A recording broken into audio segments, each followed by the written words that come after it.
Yo, yo, yo, what is good, Jets Nation? Welcome back to Jets Media. I'm joined by my brother Ali, and we'll be talking about the game yesterday in London. The Jets faced Atlanta Falcons, as you guys know. Last week, Victory Monday, vibes were high. We were feeling really good. We finally got a taste of a victory. We versed a really good opponent in the Tennessee Titans. And then we go up against the Atlanta Falcons yesterday. Jets fans were expecting a win because it was definitely winnable. Both had the same record.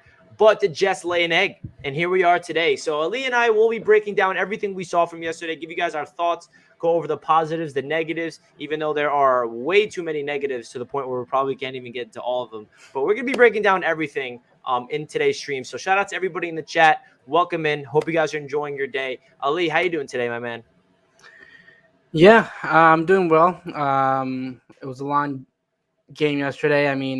They gave us hope in the end, the second half, and then we just blew it at the end. We had opportunities to win the football game, and we just couldn't capitalize. And I guess that's the growing pains of a young football team. That's the reason we lost yesterday. But you we have a bye week. Hopefully, they can get something together in the next 2 weeks, and we have something to look forward to against the Patriots in Foxborough. But as of now, it's kind of everyone thought we were going to win this week. I was really excited that we were actually going to go maybe have a win streak finally going to the bye week, and that just didn't happen. So it's still like a little bit sour that we lost that game, but at least it was early in the morning, and you enjoyed the rest of the day with actual football because there was a lot of good football that entire day yesterday. So it just sucks. It sucks that we're not 2-3 right now. Yeah, it definitely sucks because Jets fans, and definitely including myself, were expecting a way better performance coming off that victory against the Titans. So let's just go over our thoughts about the game in general before we get into each individual player and each individual unit. My overall thoughts about the game yesterday, right out of the bat, it's felt like the first 3 weeks. Even against the Titans, we started off slow. It just feels like this offense, it really takes a while for them to get clicked. Get going, really. There's no rhythm. As we know, the first quarter, we had 2 3-and-outs, 6 plays on offense in the first quarter. That's inexcusable. Mike LaFleur has to do a better job of getting this team going. Robert Saleh talked to the media, and he said that in the bye week, they're going to be working their ass off to figure out what's going on. Why is our scripted plays not working? You can't let this team get far behind because we can't work our way back. We're digging ourselves into too much of holes, and this team is young as it is. We need to get a lead early, and the defense has been pretty good all season long, but the defense definitely had their worst performance yesterday, and it was just Matty Ice, man. Matt Ryan, I told you guys, I don't know if you guys watched my preview video, but I said, I know that the Falcons are 1-3. I know that they're missing, some players on offense, but Matt Ryan is no scrub. I know he's past his prime, but he can very well dice us up because we know that this Jets defense has exceeded everybody's expectations. The secondary was exceeding everybody's expectations, but I knew there was going to be a game where it grounded this defense down to earth, and it so happened against London and Matt Ryan. He was dissecting this defense. He was, getting rid of the ball so fast. I feel like that's why we were not able to get to Matt Ryan sacks-wise. We couldn't get pressure on him because he would get rid of the ball within the first 2 seconds, and they just found the soft spot in the zone. That was just an example of a veteran quarterback taking advantage of a young defense and understanding where to go with the football, and that was the unfortunate part. The Jets showed fight. They showed grit in the second half, but unfortunately for them, it was too little too late. I like that we had an opportunity to even do something in the fourth quarter, but the defense ran out of gas when the offense finally got going. And that's been the problem all season long. It feels like, it takes the offense so long to get going.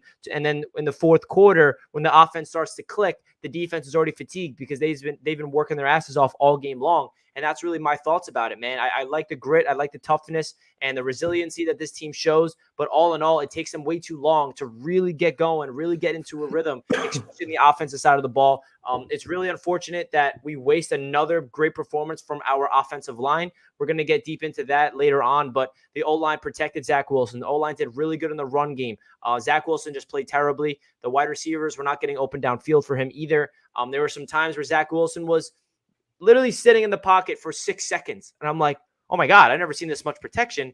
And he just doesn't throw the football because I'm assuming there's nobody open downfield. So that's just a waste of a great offensive line performance. Elijah Vera-Tucker graded as the best interior offensive lineman in all of football this week, which is really awesome. He's making really good strides. So, hey, there's a positive spin on yesterday's performance. But Ali, I'm just rambling about my overall thoughts about yesterday. Is there anything in particular that you took away from the most in yesterday before we dive deep into the individual parts?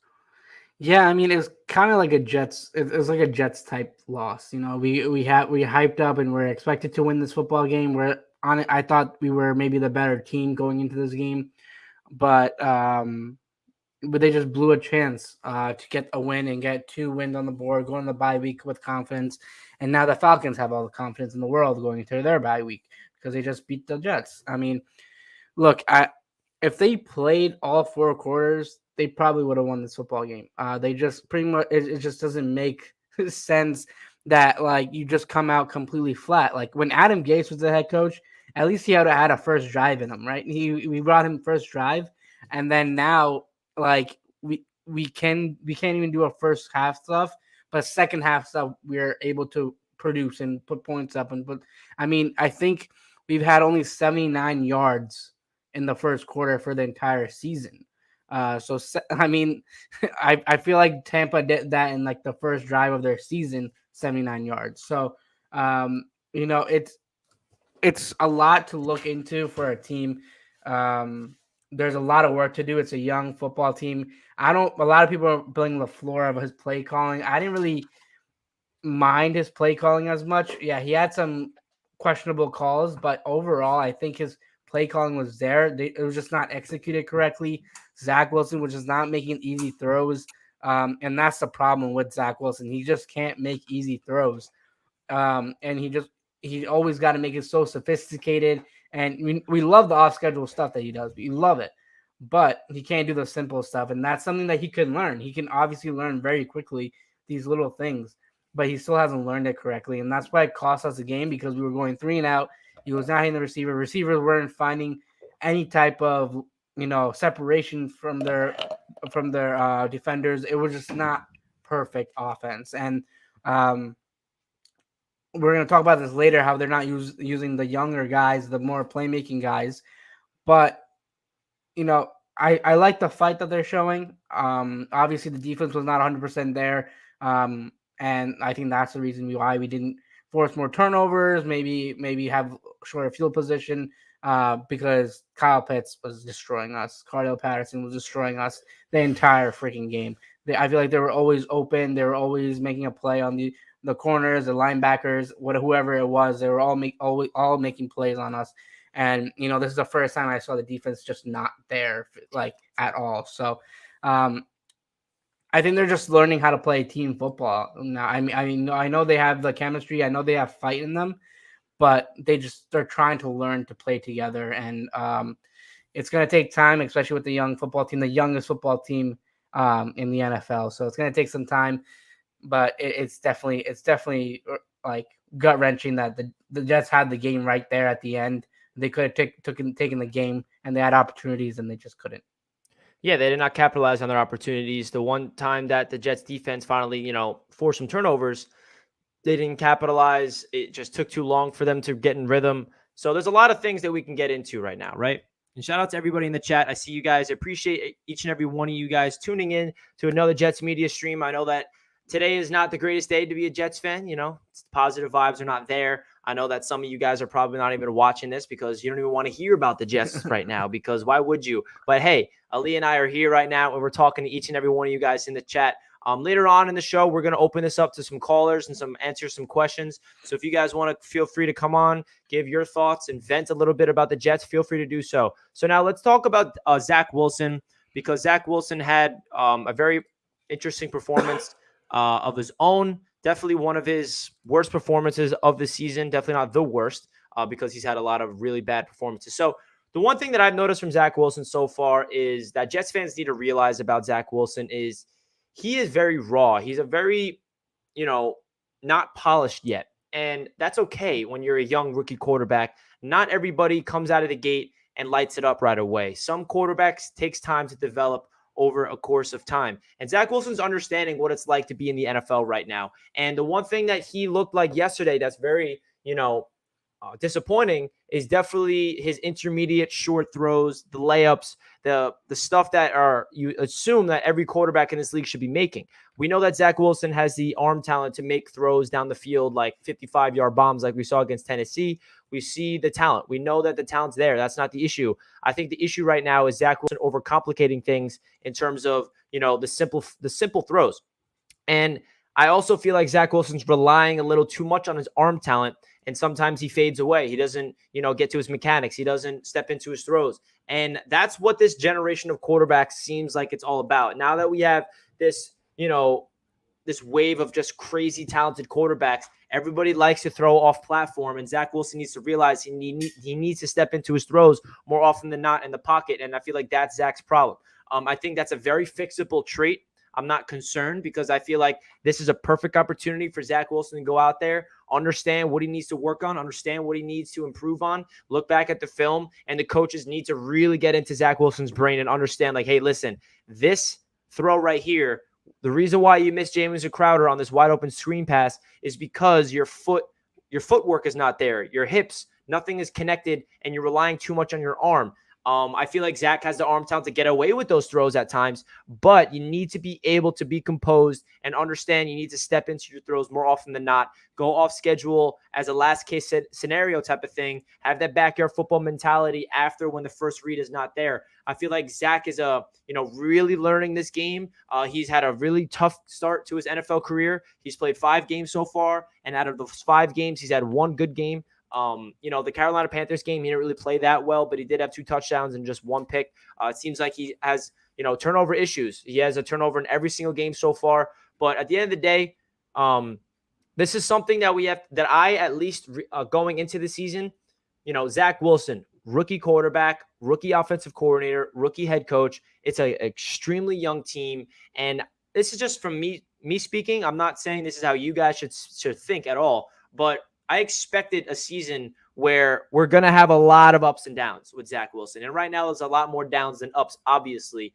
And I hate to say this because Jets fans don't want to hear it, but it's the reality. I mean, you can run away from the reality. You can say, I don't want to hear it anymore. But the truth of the matter is this is where we're sitting right now. We're sitting in another rebuild year. And the reason why we're in a rebuild year is because we changed the entire premise of this organization from top to bottom. Joe Douglas has been here for 2 years. Robert Sala's coaching staff is here for the first time. We have a brand new coaching staff, system, quarterback. Everything's new. So the reboot button was hit, and we're in year number 1 of this rebuild. And then you can say, like, oh, well, the Jets, they've been rebuilding forever. I feel like they've been rebuilding for the last decade. Well, yeah, the truth of the matter is, again, the organization has failed the rebuild. So now we're in rebuild number 10, if you want to call it that. And hopefully this rebuild will work. It's impossible. I'm not going to tell you guys straight up that it's going to work. That's impossible to tell. Only time will tell. So what I'm trying to say right now about Zach Wilson is he has a lot of things to work on, and there's no sugarcoating that. He has the talent. I think every Jets fan can agree that Zach Wilson has crazy arm talent because we saw it last week. What he needs to realize is how can he work with the arm talent? It's all about the mind at playing the quarterback position, less than arm talent, in my opinion. The great ones in this league are the ones that understand the playbook, understands how to read defenses, understands what to do with the football, and understands mechanics and understands when to use your entire body instead of just relying on your arm. So there's a lot of things that Zach's learning right now. If you look around the league, all the rookie quarterbacks, they're having their struggles. I don't think they're all busts by any means. I think this is a time in the NFL where young quarterbacks are being thrown out there into the fire, and it's hard for these guys to really take live bullets and understand what to do. So these are really good learning experiences from Zach Wilson. I'm really excited to see how he can progress as a rookie, but yesterday was a really bad performance. He missed a ton of easy throws, and I'm putting that game yesterday on Zach Wilson. I think that the reason why the offense looked bad, and I'm not saying it's all Zach Wilson's fault, but Zach Wilson was a big reason why we lost that game yesterday and a big reason why the offense looked so bad. And that's what happens when you have a rookie quarterback. Just a reminder. So it's nothing new. It's not like going into the season, I did not expect Zach Wilson to lose us some games because we have a rookie quarterback. But when you're living in the moment of the reality of this thing, it sucks. It really does. We're all looking at each other. We're on Twitter. We're texting our friends. We're calling our fathers. We're calling everybody. And we're like, damn, this team sucks again.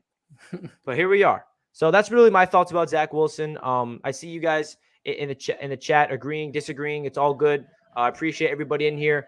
Before we hear from Ali's talk about Zach Wilson, if you guys could please smash that thumbs up on if you did not already, I'll greatly appreciate that. We got lower viewage on this stream because of the Jets losing, and we're 1-4. But I don't blame you guys. So Ali, what's your thoughts about Zach Wilson and his performance yesterday? Yeah, I mean, I think the loss of Greg Knapp was a big hit for the progression of Zach Wilson and LaFleur. I think those guys were looking up to Knapp, helping them out. The veteran guy who knows how to work with quarterbacks, and you said it perfectly. The footwork is just not there. The footwork for these small, he relies on his arm strength way too much. We love that. We love that in a quarterback like that because he has arm talent like top quarterbacks have in this league, but he needs to put it all together, and he just has not put that all together. And the loss of Knapp, I feel like, has affected them with that because I feel like Knapp would have helped him produce and figure that out a little bit. For Zach Wilson, what he needs to focus on is getting to the next game and just learning from his mistakes. He just needs to learn how, with this offense, and it is going to be a harder journey for him because he doesn't have that guy on the coaching staff like Knapp that can help him and guide him to the right direction. But with LaFleur, who's also a rookie offensive coordinator, he's learning himself as well, right? I mean, he's calling a good game. I feel like overall, people are blowing his, LaFleur not doing well, but yesterday he called a pretty good game. Zach Wilson just couldn't complete passes. He couldn't get the ball out.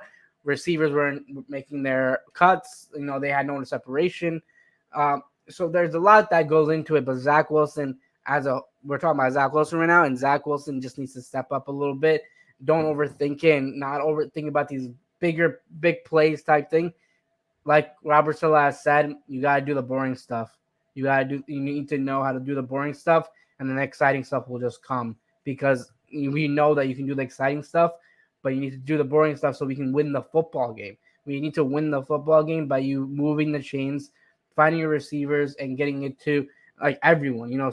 Spread the love because these guys somewhat are open. I mean, Elijah Moore was open a couple of times yesterday. Zach Wilson just didn't see him. It was a big gain. It could have been a touchdown, and I believe it was in on the other side. It could have been a big gain, and I think we punted on that drive. But he had him wide open. He just saw him late, and then it was out of bounds. So there's a little things that he just needs to fix. We know he is a talented quarterback. We know it's going to be a long season with him. There's going to be no playoffs, no nothing, no exciting record after the bye week. But it's more of a learning curve for this team, and Zach Wilson needs to step up and play well. And he just needs to be a better quarterback. For the entire football game. He can't just come back in the second half and just make his stats look much better in the second half and then lose the football game. That's just not how it works. They need to move the chains a little bit. But yeah, I mean, the blame does go on Zach Wilson, most of the blame.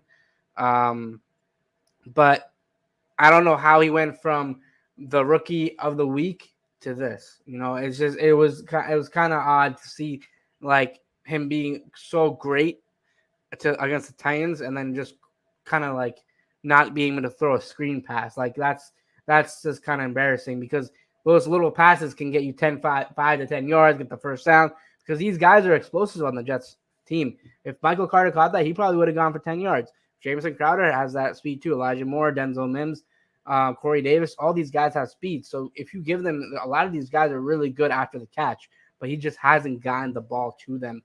And he needs to work on that. He needs to work on his footwork. And I don't know who's going to step up in the coaching staff because Knapp would be the one that would step up and guide him with footwork, all this stuff. Now I need to know, is LaFleur going to step up and help him out? Because there is obviously a big need of Zach Wilson needs help. He literally is crying for help. And I hope the Jets help him because he needs it.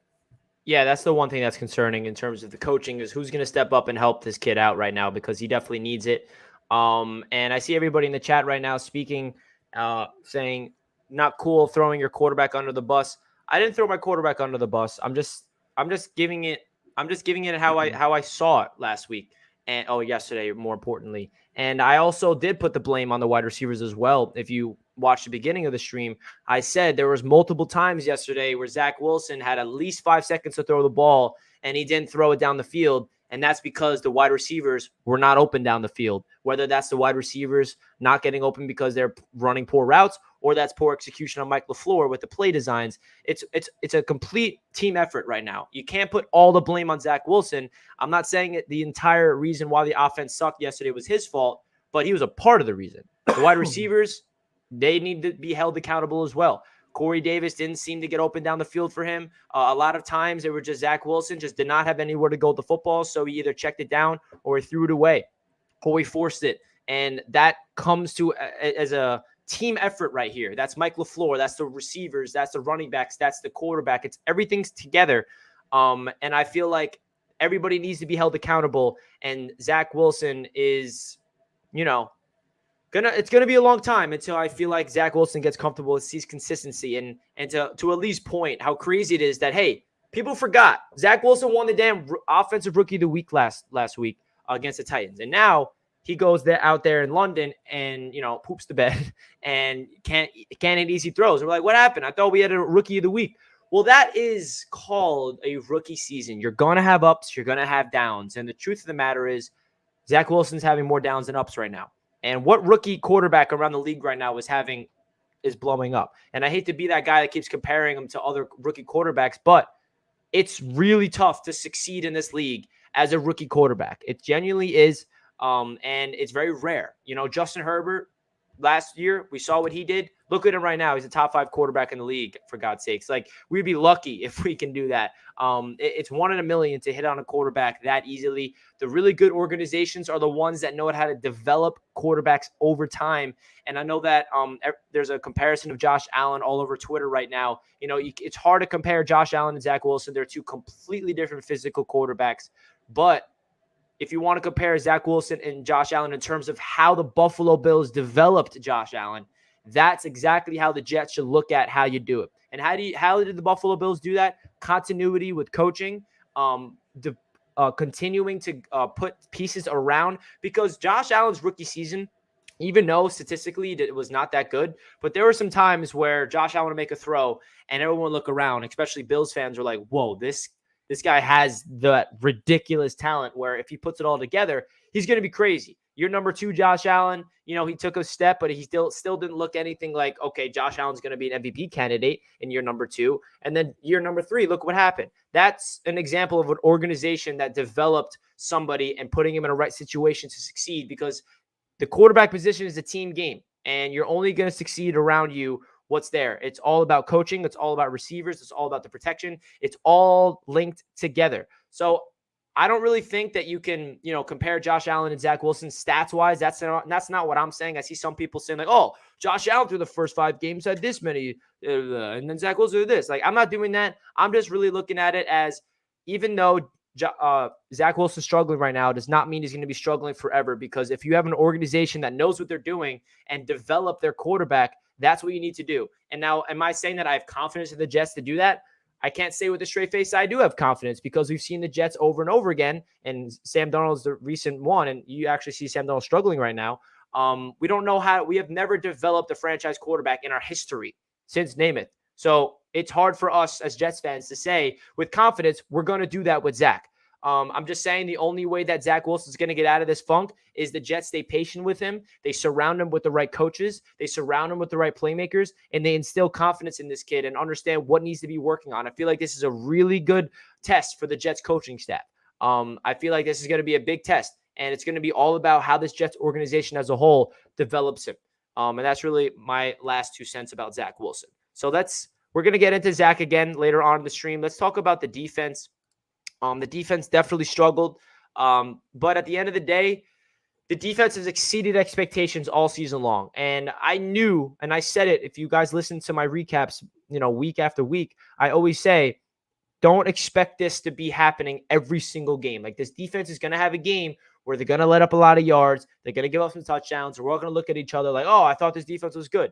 it's football, guys. Like, this Jets defense is not built to be top 5, top 10. Like, when you're a top 5 defense or a top 10 defense, you're consistently good week in and week out. We have to realize what is happening with this Jets defense. The secondary is exceeding everybody's expectations so far this year. The Jets defensive line is working like crazy together. Even with all the injuries suffered to the Jets defense, we look really good all season long. Yesterday, the problem was Matt Ryan, a veteran quarterback, exposed our zone coverage, and we just really could not get to him simply because he got rid of the ball so quickly. And CJ Mosley said that it starts with him being able to defend a guy like Kyle Pitts. We just had no answer for Kyle Pitts. I like what I saw from Bryce Hall. There were some times where he had really good sticky coverage. He was not the problem at all, in my opinion. I feel like it was just the zone coverage over the middle. We were getting beat in and time after again. So, Ali, what was your thoughts about the Jets defense? What do they struggle in, and what do you think their biggest reason why we, just had no answer for Matt Ryan?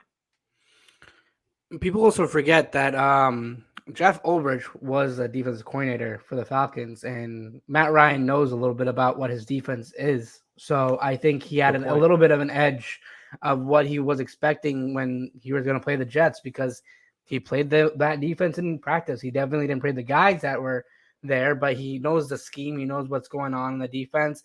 He knows what Jeff Ulbrich is going to throw at him, and he was ready for it. And he has playmakers in Kyle Pitts and Cordell Patterson who were just, these young receivers, these cornerbacks couldn't handle. And it is what it is, because I think the defense didn't do terribly. I think they did okay, because I feel like our expectations were so high after last game with the 7 sacks and all this stuff. So the expectations were through the roof for the Jets defense. So when they performed like this yesterday, people were like, what? Like, why is this so bad? But they did force 2 turnovers. They got fumbles. They did what they had to do. But it shouldn't have ended, because people are going to look at, the defense at the end didn't do their job. It shouldn't have come to that. The Jets defense had to stop Matt Ryan, the Falcons, if they want to go win the football game. The offense should have came back earlier in the first half, did something to produce. And, it doesn't always have to be just the Jets defense stepping up. Offense needs to step up too. Jets defense has done enough this year. They be consistent. I mean, they did get 9 QB hits, I believe. So, I mean, they were doing their job. They just weren't one getting terrible sacks. call. Yeah, and then that one terrible call, which honestly, that could have dictated a lot of that football. Yeah, game, that really changed the entire game. That really could have, because then the Jets would have really good field position. They would have a chance of moving the ball. And it's not only happening to just the Jets. You saw it last night. Like, these roughing the passing calls are really bad in the NFL. That Quincy Williams one, that was 3rd down. If that was not called, the Jets get the ball back and the Falcons don't score a touchdown on that drive. Like, so many things would have happened, but you could play that what if factor. The refs were definitely not in the Jets' favor. That it was so many calls that I just was like, why? Like, it doesn't make sense, because I feel like because I was able to watch the entire league yesterday, there was a lot of bad calls. The calls are getting really, really bad in the NFL, both ways, like for both teams and everything. Like, it's really bad. But again, with the Jets defense, I think they did their job. Maybe they could have done a little bit more, but I think they were solid. They did what they had to do. I just think Matt Ryan was ready. I think Matt Ryan knows that defense. He knows Ulbrich. He knows all these guys, and he was just ready to go out there and win the football game. And we just didn't have an answer for Kyle Pitts. We didn't have an answer for Cordell Patterson, and that's all they needed to win that football game, is those 2 to step up and do whatever they had. And I'm now that I'm thinking about it, what if like Ridley was out there? What if like Russell Gage was out there? How much would we lose by? Like, it's just, I think he was just ready. This offense was ready to go, and the Jets defense just couldn't stop it. They just couldn't stop it. I agree. Raw Power makes a really good point here, guys. I like this from Raw Power. Pulling the plug early on systems and coaches has been the death nail for this organization. Their current plan is solid. Need to ride the storm out. It's very true. One thing that the Jets have lacked is continuity. And obviously you can't have continuity if you hire the wrong people. Like, you can't have continuity with Adam Gase. You got to get that guy to the building. I still believe in Robert Saleh. I believe in his ability to coach. I believe in his leadership abilities. I like his system, especially on defense. The system on offense has been proving to work all around the league. I don't think the coaching is the issue right now. I think the issue is these coaches are trying to develop. They're trying to learn, just like these young players. The coaches are learning because they're all young and inexperienced. And, Mike LaFleur is a big person that needs to learn how to, coach on this level. Jeff Ulbrich, he's experienced. He's been a defensive coordinator before. He's called defensive plays. So he's, a veteran defensive coordinator. Mike LaFleur is not. So the Jets fans, I feel like we have to realize that if you expected this team to go out there and time in and time out consistently just look, like a team that can, I don't know. What I'm trying to say is these young coaches are really trying to understand how to do this. And what this Jets organization is doing is they have a long-term approach right now, and they understand that this is going to be a time of developing their quarterback, a time of developing a culture. And it sucks because we've talked about this so many times, and I know that you guys don't want to hear it. And I hate saying it over and over again, but it is the truth. It is the truth. I love this take from Raw Power. Again, if you want to pull the plug on an early system, if people are going to be like, oh, you should fire LaFleur after this year. Like, no. If you like, I know that LaFleur hasn't looked great through 5 weeks. Way too early to assess that. But even after the season, if the offense looks lackluster, like, you don't pull the plug because you need to have continuity. You need to be able to build a sustainable franchise by having the same system that takes time to develop. And it's just really hard. It's a tough situation. But let's talk about something positive for once, because there was something that needs to be talked about that was very awesome coming out of yesterday. Jets rookie Elijah Vera-Tucker graded as the highest interior offensive lineman in week number 5, 92.4 to be exact, per PFF. So this is a great sign. Elijah Vera-Tucker is coming along. His last 4 games, I think 3 or 4 games, has been spectacular. Like, we drafted Elijah Vera-Tucker. Jets fans were excited. We gave up draft capital to go up there and get it. And it's a really good sign that he's living up to the hype, because it would be really, unfortunate if Elijah Vera-Tucker was shit in the bed right now and he was just looked terrible. And that would be concerning, because the rookie draft class so far has been looking decent so far outside of Zach Wilson. Elijah Moore, we're going to get into eventually. He's being misused. There's a lot of other guys in the later rounds that are playing really good football, in my opinion. But what's your thoughts about Elijah Vera-Tucker, Ali, having a really good performance week in and week out? I mean, we needed to build our offensive line, right? That's what our goal was for the last maybe 2 years, and especially with the new quarterback coming in, is to build the offensive line. And especially with Mekhi Becton coming back hopefully soon, having him and Elijah Vera-Tucker, who's playing out of his mind right now, that's good. That's good hope for that offensive line for years to come for the Jets. Elijah is he was a beast. That's why we traded up for him, and he was probably one of my top 2 offensive linemen in this draft. When we traded up for him, we were watching it together, and you were all both ecstatic, because we didn't think with our original pick that we would get him, and we knew he had to trade up to get Elijah. And I think he's being used in the correct way. We know why. What he knows what his reasoning is, and he knows he needs to step up as an offensive lineman, especially to protect Zach Wilson. This entire offensive line has done pretty well the last 2 weeks as a whole. And Elijah Vera-Tucker has done his part on keeping his side, and him being consistent and what he does. So having young guys like him step up is a huge deal, because this is what the season's about. That's what the season's about, is to see if these young guys can step up and play at their level or their role where they were drafted. And that goes to Joe Douglas, right? You go all the way up to Joe Douglas, and if Elijah Vera-Tucker is doing good, okay, awesome. If Zach Wilson picks up the pace, awesome, he's your quarterback. Elijah Moore, if he gets more involved, fine, awesome. Both Michael Carters look pretty good. So, seeing these younger guys is very important for this team, because we're not going to the playoffs this year. We're not thinking about that. We're not even talking about that. We're talking about these young guys stepping up, playing at their role, and improving for next season when we get more guys in here, and hopefully more veteran guys, stuff like that, who are playmaking, and they're ready to go for next season, for the following seasons. And Elijah Vera-Tucker, he's part of the future. He's a guy that is part of the Jets' future, and they envision that.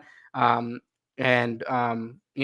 hope he continues. I hope he stays healthy. I think that's the most important thing for Elijah, is stay healthy, because he did start off the preseason hurt. So if he stays healthy, if he stays at this level and continues the success, that's awesome. And then when you get Mekhi Becton back, that's going to be really fun to watch on the left side, because now Elijah Vera-Tucker is kind of comfortable now. He's ready to go every week. He's back in the groove of things, and you can bring Mekhi Becton in. That left side is going to be awesome. And hopefully the Jets can get the run game going a little bit more with Mekhi Becton coming in. So, thinking long term, it's pretty awesome to see that Elijah Vera-Tucker is doing this job. Yeah, and that's what Jets fans also have to realize, and Elise said it as well. This season is all about understanding who's going to be part of the future or not, because if you're a Jets fan, you cannot say with a straight face going into this year you expected to win a lot of games. You expected the Jets to go to the playoffs, and then here we are 1-4, and then you're like, oh, same old stuff. How do you expect me to be patient?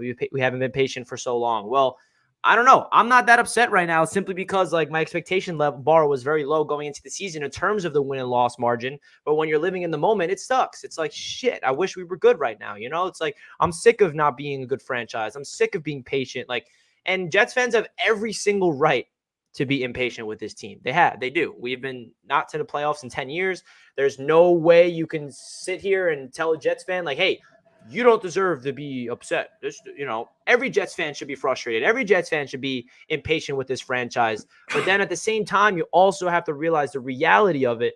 And when you understand the reality of it, what the season is about, stuff like this should get you excited. Because Elijah Vera-Tucker, if he could be a guy that is with this Jets team for the next 10 plus years, that's such a huge cornerstone of this team.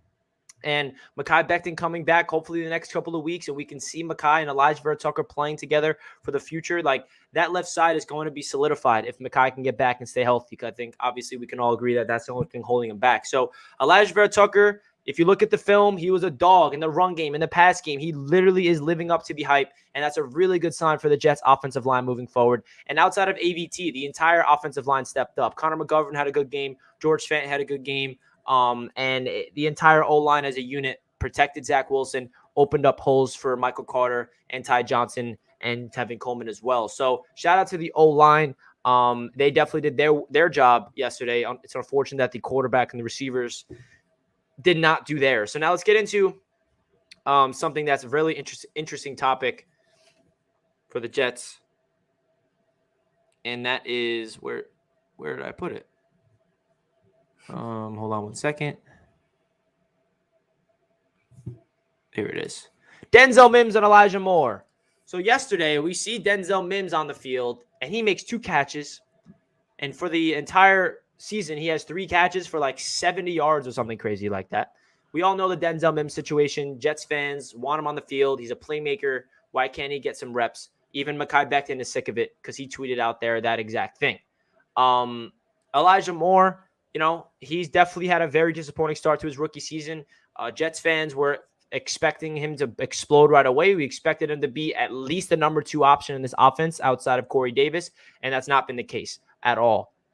Whether that's the coaching staff misusing him, I think that's the reason. I think the Jets need to make sure they get Elijah Moore involved in the offense in terms of designing plays to get the ball in his hands. And I feel like that's been the issue so far. I don't feel like this is on Elijah Moore as much. It's really early to tell. He came back from being concussed last week. So maybe the Jets are easing his way in. Robert Saleh said something today to the media about, the reason why Elijah Moore didn't really get the balls because we didn't get a lot of plays. Well, I don't really like that answer. I think the Jets coaching staff and Robert Saleh needs to realize, especially the bye week is here, it's the perfect time. You have really young, exciting playmakers. You need to be able to give the ball to them in space. And you see what the Giants did yesterday with Kadarius Toney, their rookie. I know that Giants and Jets fans always compare Toney to Elijah Moore. They're very similar in their play style. You need to be able to give the ball to Elijah Moore with space so we can create after the catch. That's what's supposed to make Elijah Moore something special. What he can do when the ball's in his hands is electric. He can make people miss. He can pick up yards after the catch. Well, it seems like every single time Elijah Moore even does get the ball, it's on the sideline and he runs out of bounds immediately.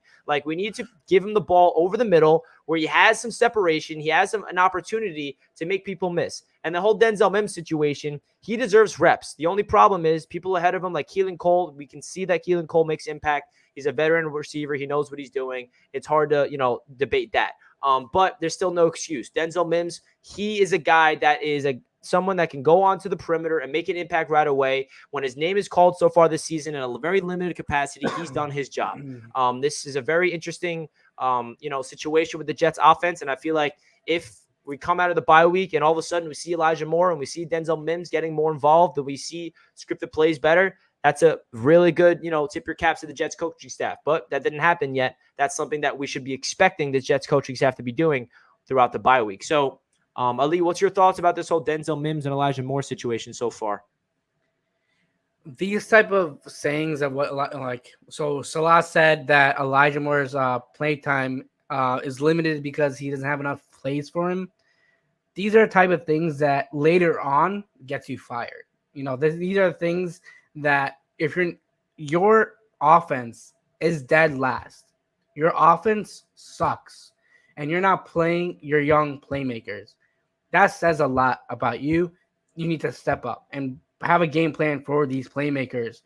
Your offense is not moving the ball. It's simple. In the first half, you guys don't move the ball at all. You have 79 yards in the first quarter for the entire season so far. So what you need to do during this bye week, you need to get Elijah Moore, Denzel Mims in your game plan. They should be on the field. They should be suited. They should be ready to go and involved in this game plan. That's a terrible excuse that you don't have enough plays for him and you lost a football game. So why do you not have plays for Elijah Moore? Why do you not have plays for Denzel Mims? That does not make sense at all. Because if you look at the Giants, Kadarius Toney, he went for 180 yards yesterday. He's a playmaker. The Giants lost in a blowout. They lost. But he still had 180 yards because they know how. At least they're using their playmaker. They're different. They're two different wide receivers, but Elijah Moore has talent too. If you give him the ball, you might get a chance. You're not giving him great chances. I feel like all his chances are like a toss up to the sidelines or like it's a hard pass. Just give him short passes and let him do his work. Kadarius Toney went off yesterday, but they still lost the football game. At least that offense is trying. The Jets offense is not trying. They need playmakers out there, and they're not putting them out there. It's very frustrating now because this offense looks like crap, and they're not giving. You have 2 stars on the bench, or young playmakers on the bench, not stars, that they could ball out. I mean, when Denzel Mims out there, he makes a play, and when he gets a target, he catches the ball. Elijah Moore has just not gotten the right opportunity at all. I mean, they give him a shot on these long balls, and then that's it for the rest of the game. That's not how it works. You have to give him more involved in this offense and try to move the chains. And it's just that simple. These are the things that add up, and later on it comes to bite you. And that's how you get fired. Because if you're not playing the guys that should be out there, your young playmakers that you drafted in the second round, both second round picks, are not out there playing football for your football team on offense and not being involved as much for the entire game. That's something that has to be considered during the bye week. LaFleur needs to look at that. Salah needs to look at that and get these guys reps because these guys deserve reps. And it's that simple. It's just they need to be out there because the Jets have not done anything this year on offense, and they need some type of spark on offense. It's that simple. Yeah, absolutely. I think you can point fingers to everybody on this offense, not only the offensive coordinator, but the quarterback and, the receivers. But it's a collective effort. This Denzel Mims, Elijah Moore situation is really frustrating to Jets fans because we saw what Denzel did as a rookie. We saw some promise and we're like, oh my God, Denzel Mims without Adam Gase, we expected him to be able to do something. And now he's buried in the depth chart. But you can tell that the Jets are giving opportunities. You saw he was active with 6 wide receivers. He got some playing time. Hopefully that continues. And this Jets coaching staff really needs to go into this bye week with the mindset of developing and getting these playmakers the ball in their hands with space, giving Wilson some easy throws, even though Wilson needs to, on his own, work on those easy throws because he's missing them. And that is definitely something that he needs to work on. So to finish off the stream, guys, we're going to open this up to a Jets Q&A. So anybody in the chat wants to ask away some questions, feel free to do so. Also, if you guys want to join in on the stream with Ali and I. We're gonna take some callers, and you guys can ask us some questions one at a time. So if you're interested in that, I'm gonna put the link here.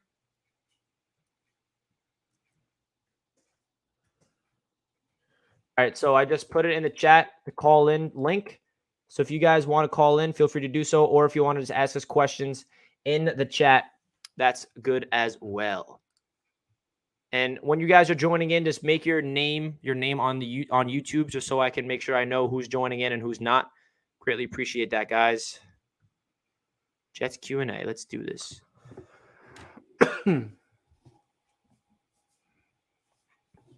Why does Davis get 50 snaps? What has he done outside of the Tennessee game? 4 receptions for a number 1.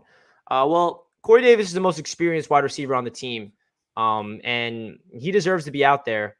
But I understand what you're saying. It's frustrating. He's definitely not been, consistent. He has a lot of drops. He has a lot of, one of the interceptions the one interception against the Titans was on Corey Davis. He literally slipped. But I got trust in Corey. I feel like it would be stupid to take time away from Corey. I don't think that would be smart, but I understand the frustration. He's dropping easy passes at times. But I don't know. We'll see.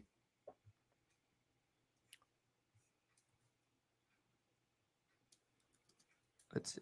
Again, guys, anybody who wants to call in and vent to Ali and I, the link is pinned. Feel free to do that. And if you have a question in the chat, just feel free to send it in. We got a lot of time left, and let's see.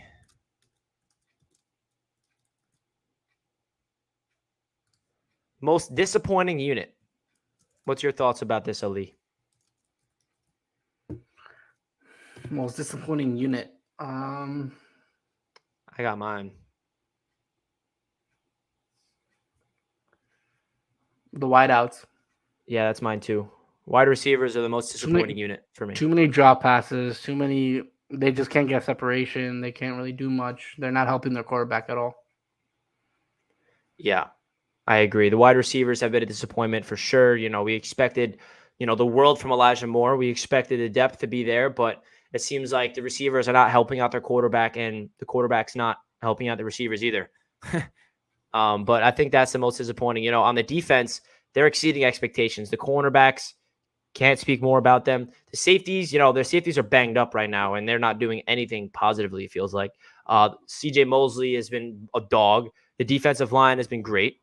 So I think the receiver and the tight ends, but at the same time, I didn't expect anything from the tight ends. So it's not like they're disappointing. Like the tight ends I knew were going to suck. So that's not something I can say as disappointing.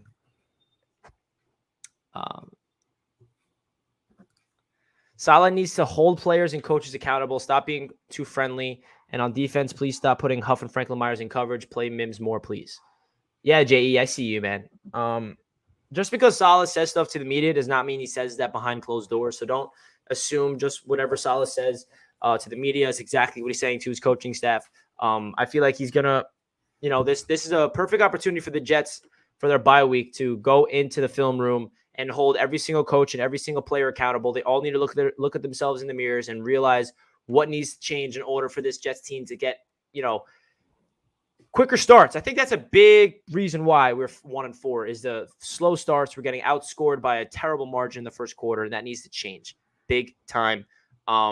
Stop putting Huff and Franklin Myers in coverage. Yeah, I mean, that one pass was really bad, but that's been a thing, and that's been a staple in Saleh's defense forever, and it's been successful. At times it works, at times it doesn't. But they don't do it often. It's not like they drop them back to coverage like more than 10 times a game. But I understand definitely after seeing that touchdown they gave up.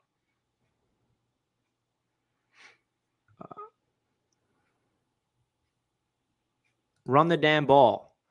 I agree, man. The run game was working yesterday. I like what I saw from the run game, especially from Michael Carter.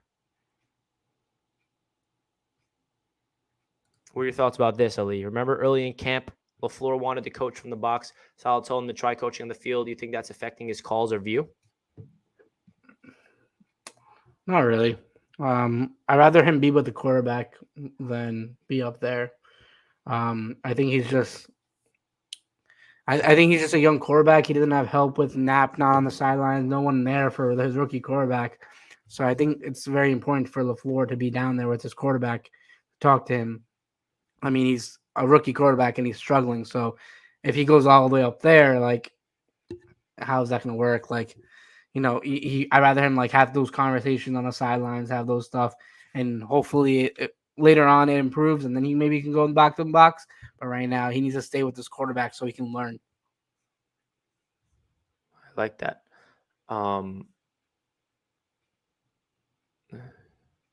Because everyone needs to understand LaFleur is also learning. So yeah, that's another thing. Like, whether the decision to bring in a rookie offensive coordinator with a rookie head coach, a rookie quarterback, the biggest reason why they did that is because they had faith in, I hate to bring it up, but Greg Knapp, he was the guy that not only developed Zach, but helped develop LaFleur to become, the long-term offensive coordinator here. But it sucks when nothing really goes your way. I think I saw a question that I wanted to talk about.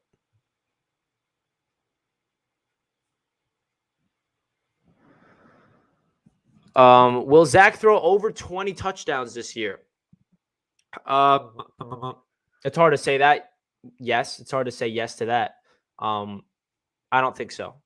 Based on what we're seeing right now, I don't think so. I think I think he can get 15 plus, but I don't think he can get 20 touchdowns based on what this offense looks like right now. How many does he have this year? Like 4? yeah, that's what I'm looking right now.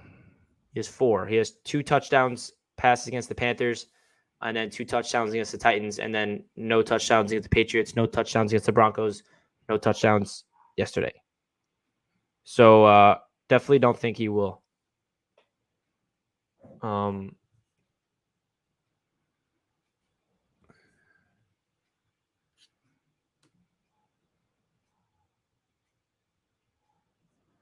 Richie, how about the Buffalo Bills? Come on, Dan. Why do you have to make me talk about those Bills?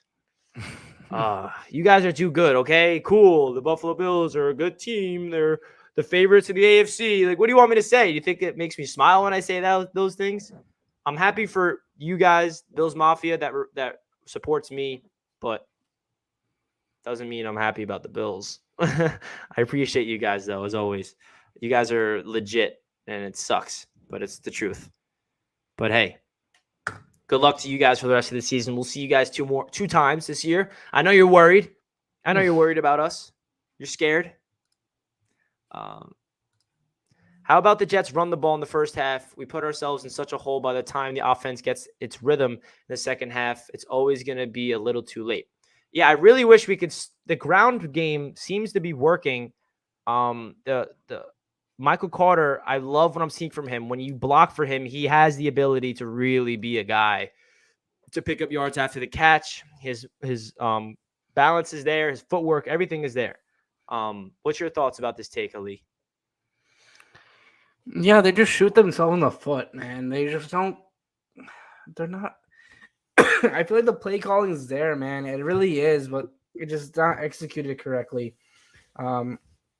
Yeah, I mean, they if they could run the football a little bit better, this offense can be completely different. I really do think that if a Carter Coleman duo and Ty Johnson here and there, if these guys can get going just a little bit, they'll have first half success. And if they just stick with it, these play actions are not fooling anyone. The play actions are just not fooling any defense right now. There's no one ever open. So run the ball, run the damn ball, and just take the pressure off of Zach Wilson just a little bit. And then when that run game's going, he'll open up a little bit more.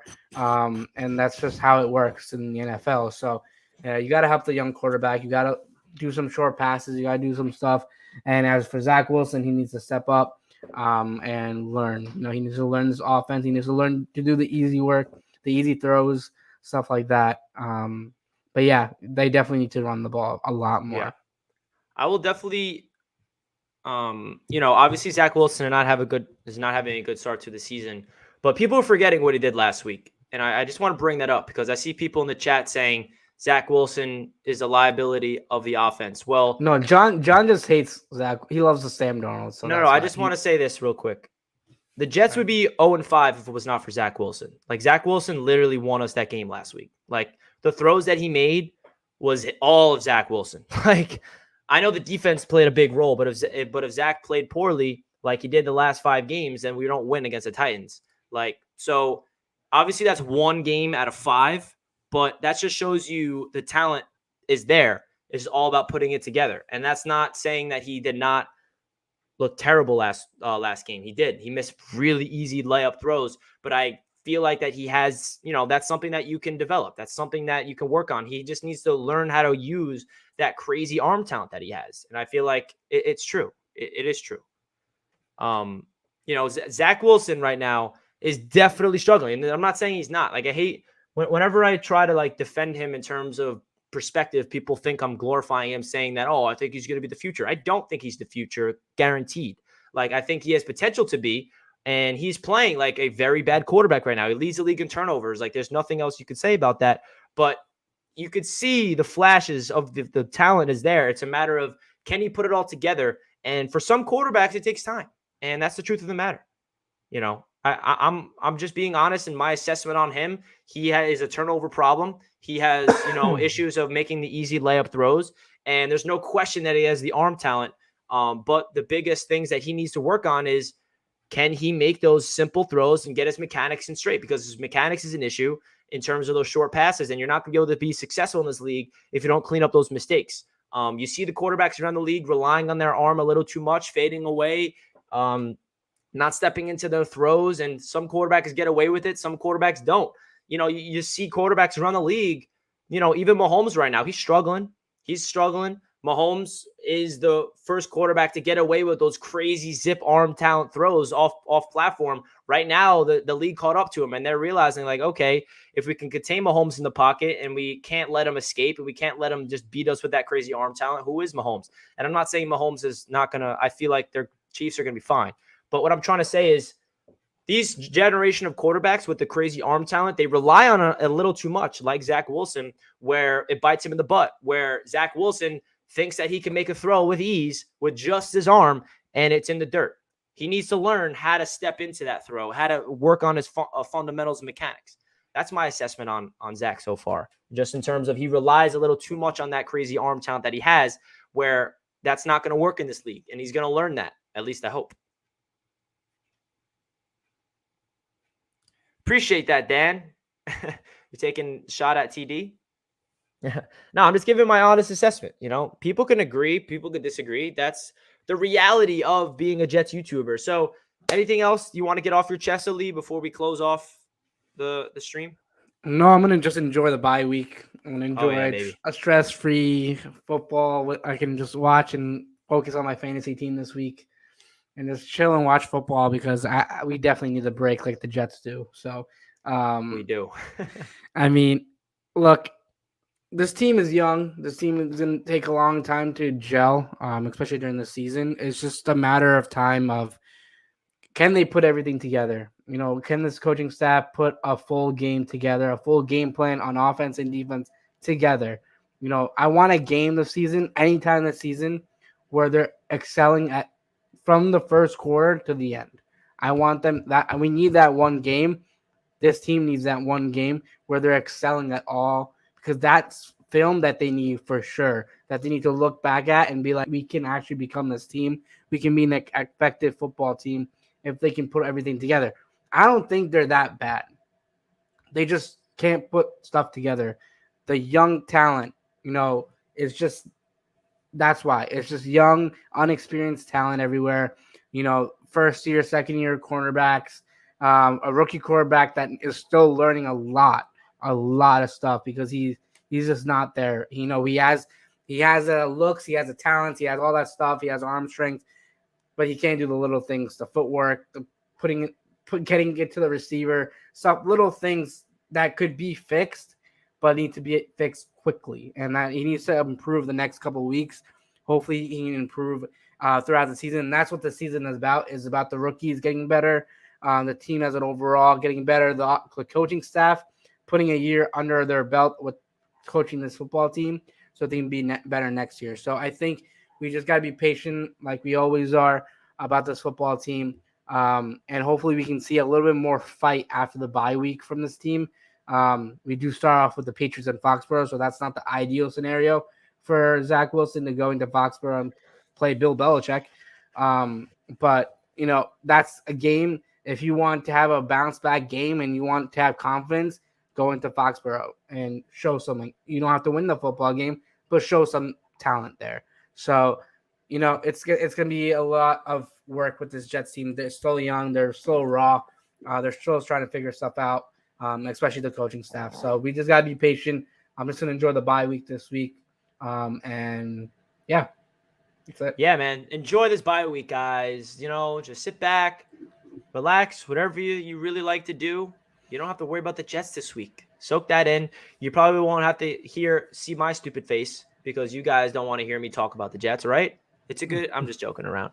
But no, I appreciate all the support, guys, in the chat. I know it's tough. Ali and I are been covering this team for a while, so we know what it's like.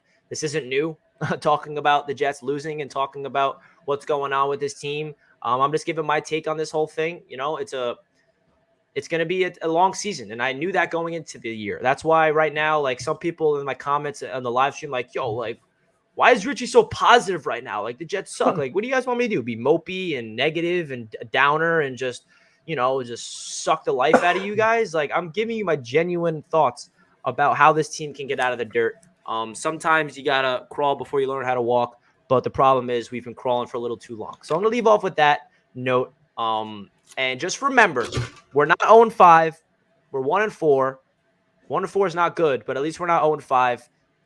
We're going into the bye week, and let's hope that we can get healthy and we can go out there and win some games. All right, that's it for this Jets Media live stream, guys. We appreciate all you. If you did not smash that thumbs up button, can you please make sure you do that on your way out? We got around 83 people watching with 40 likes, so if you did not like it, I would greatly appreciate it if you smash that thumbs up button. And also subscribe to the channel if you're not already. Subscribe to Ali over at Loyal NY Jet Fans. And that does it for this one. We'll catch you guys next time. And let's go Jets, man. Let's go Jets. Peace out, everybody.